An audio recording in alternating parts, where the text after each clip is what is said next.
Welcome back to the Mental Nine Line. My name is Lauren Rich, helping those precious 11 Bravos get unfucked every single day. I want you to think back to the early years of Seinfeld, season 1, I believe, and there's a particular episode where Jerry's neighbor, Martine, attempts suicide, but Martine has Kramer's vacuum cleaner, and Kramer wants it back. So ultimately, he ends up going down to the hospital and shaking this man while he is in a coma, which is simply outrageous. That's why I'm trying to get that vacuum cleaner, because somebody's gonna grab it.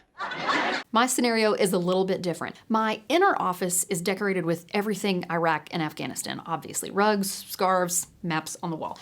My outer office, or the waiting area, is decorated in everything World War II, which was mostly pulled from my grandpa's scrapbook. So things like the Camp Hale Ski Gazette, or pages filled with patches. My gosh, pick a patch, any patch, whichever one you please, from almost every branch.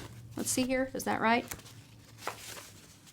Yep, that's right. So we're talking old stuff. And the phonograph was in this scrapbook, which is why it's so important. I really need to get it back. But with suicide, in lies the problem of giving someone a possession. Would I feel like such a jackass if this guy had died of a heart attack or cancer? Probably not. But because it's now a valued family memento with, personal information on it that I would like to get back that was part of a scrapbook, how do I do that? I have attempted through collegial channels to figure out if anyone in his circle had seen this phonograph, and I have gotten nowhere. I went down to the office a couple of weeks ago, and the office was randomly closed on, a Tuesday afternoon. So my question to you all is, what happened? How did you handle this? Surely one of you out there has had a friend who committed suicide, and that friend had your possession.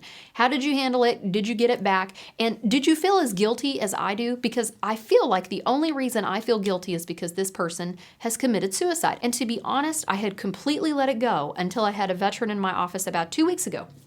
And we were looking through this particular scrapbook because he was a Fort Drum guy. And if you know anything about Army history, 10th Mountain was previously in Colorado, which is where my grandpa was during World War II. So we're starting to look through the scrapbook, and I told him about the phonographic record.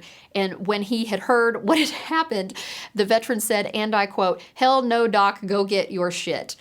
So here I am months later trying to figure out exactly how to approach the situation, trying to figure out whether or not I should feel guilty, even though I had nothing to do with this man's suicide, and trying to figure out how to get my phonographic record back. So if you have any suggestions, if you have been through this experience before, please give me some advice on how you handled it. Let me know in the comments below, and I will keep you all posted for a high quality update. So thanks so much. Y'all take care.